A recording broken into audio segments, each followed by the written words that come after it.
Alice's Adventures in Wonderland by Lewis Carroll. Chapter 1 Down the Rabbit Hole. Alice was beginning to get very tired of sitting by her sister on the bank and of having nothing to do. Once or twice she had peeped into the book her sister was reading, but it had no pictures or conversations in it.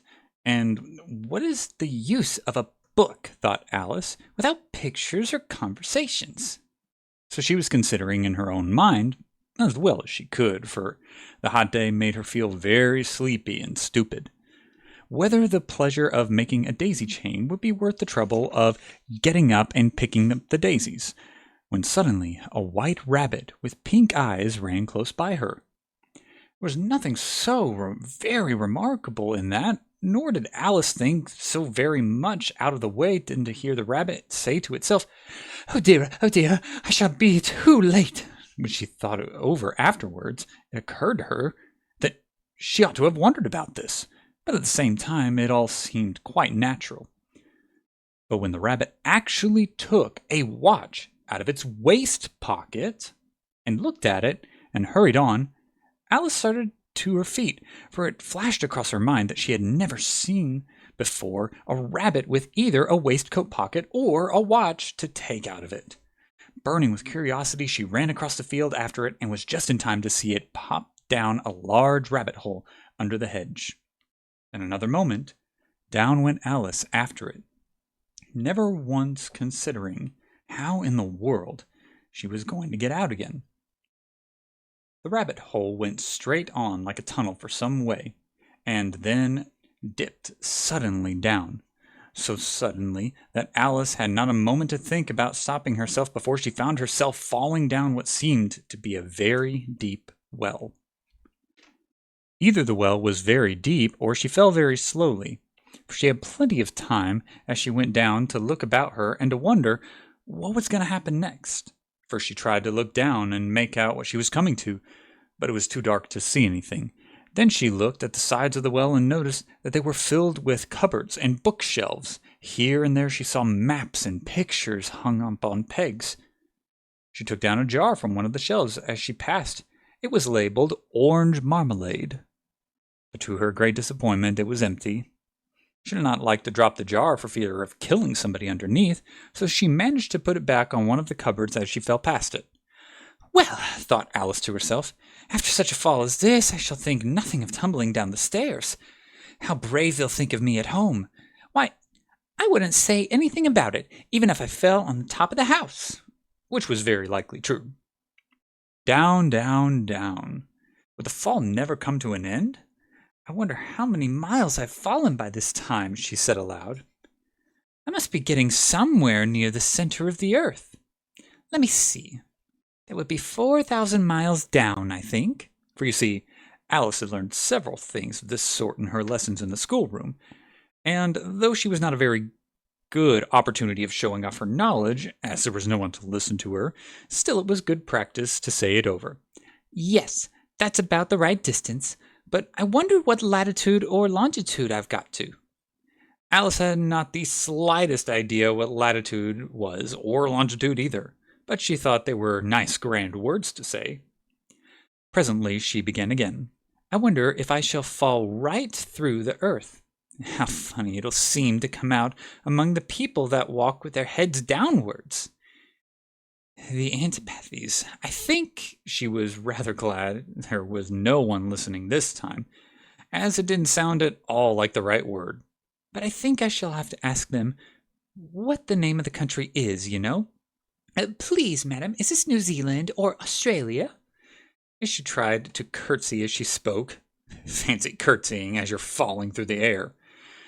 Do you think you could manage it? And what an ignorant little girl she'll think me for asking. No, it'll never do to ask. Perhaps I shall see it written up somewhere. Down, down, down. There was nothing else to do, so Alice soon began talking again.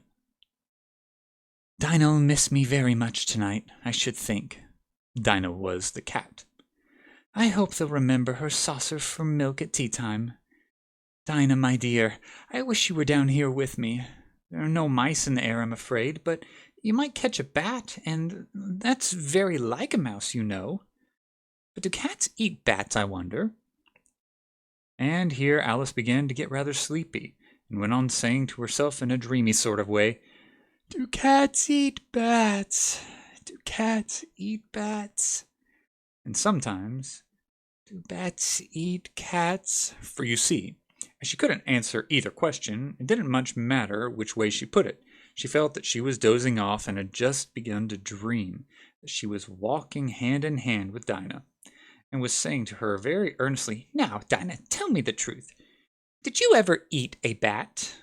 When suddenly, thump, thump, down she came upon a heap of sticks and dry leaves, and the fall was over. Alice was not a bit hurt, and she jumped up on her feet in a moment. She looked up, but it was all dark overhead, for before her was another long passage, and the White Rabbit was still in sight.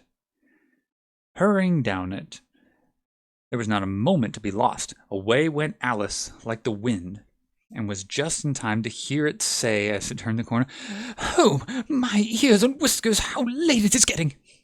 She was so close behind it when she turned the corner, but the rabbit was no longer to be seen. She found herself in a long, low hall, which was lit up by a row of lamps hanging from the roof. There were doors all around the hall, but they were all locked, and when Alice had been all the way down one side and up the other, trying every door, she walked sadly down the middle, wondering how she was ever going to get out again. Suddenly, she came upon a little three-legged table, all made of solid glass. There was nothing on it but a tiny golden key, and Alice's first idea was that this might belong to one of the doors in the hall. But alas, either the locks were too large, or the key was too small. But at any rate, it would not open any of them. However, on the second time around, she came upon a low curtain she had not noticed before, and behind it was a little door, about 15 inches high. She tried the little golden key in the lock, and to her great delight it fit. Alice opened the door and found that it led into a small passage, not much larger than a rabbit hole. She knelt down and looked along the passage into the loveliest garden you ever saw. How she longed to get out of that dark hall and wander among those beds of bright flowers and those cool fountains, but she could not even get her head through the doorway. "And even if my head were through," thought poor Alice, "it would be very little use without my shoulders. Oh, how I wish I could shut up like a telescope. I think I could if only I knew how to begin." For you see, so many out-of-the-way things had happened lately that Alice had begun to think that very few things indeed were really impossible. There seemed to be no use in waiting by the little door, so she went back to the table, half hoping she might find another key on it, or at any rate, a book of rules for shutting people up like telescopes. This time, she found a little bottle on it, which certainly was not here before, said Alice, and tied around the neck of the bottle was a paper labeled with the words, "Drink me," beautifully printed in large letters. It was all very well to say "drink me," but the wise little Alice was not going to do that in a hurry. "No, I'll look first," she said, "and see whether it's marked poison or not." She had read several nice little stories about children who had got burnt and eaten up by wild beasts and other unpleasant things, all because they would not remember the simple rules their friends had taught them, such as that a red-hot poker will burn you if you hold it too long, and that if you cut your finger very deeply with a knife, it usually bleeds. She had never forgotten that if you drink from a bottle marked poison, it's almost certain to disagree with you sooner or later. However, this little bottle was not marked poison, so Alice ventured to taste it and find it very nice. It had, in fact, a sort of mixed flavor of cherry tart, custard, pineapple, roast turkey, toffee, and hot buttered toast. She very soon finished it off. "What a curious feeling," said Alice. "I must be shutting up like a telescope." And so it was indeed. She was now only 10 inches high, and her face brightened up at the thought that she was now the right size for going through the little door into that lovely garden. First, however, she waited for a few minutes to see if it was going to shrink any further. She felt a little nervous about this, for "It might end, you know," said Alice to herself, "in my going out altogether, like a candle. I wonder what I should be like then." And she tried to fancy what the flame of a candle looks like after the candle is blown out. She could not remember ever having seen such a thing. After a while, finding that nothing more happened, she decided going on into the garden at once. But alas, poor Alice, when she got to the door, she found she had forgotten the little golden key. And when she went back to the table for it, she found she could not possibly reach it. She could see quite plainly through the glass, and tried her best to climb up one of the legs of the table, but it was too slippery. And when she had tired herself out of trying, the poor little thing sat down and cried. "Come, there's no use crying like that," said Alice to herself rather sharply. "I advise you to leave off this minute." She generally gave herself very good advice, though she very seldom followed it, and sometimes she scolded herself so severely as to bring tears into her eyes, and once she remembered trying to box her own ears for having cheated herself in a game of croquet she was playing against herself. But for this very curious child was very fond of pretending to be two people. "But it's no use now," thought poor Alice, "to pretend to be two people.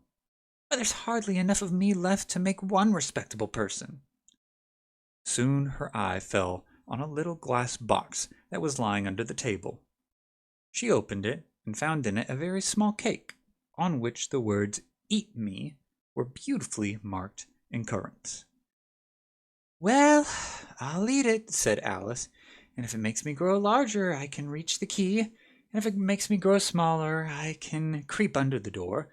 So either way, I'll get in the garden, and I don't care which happens."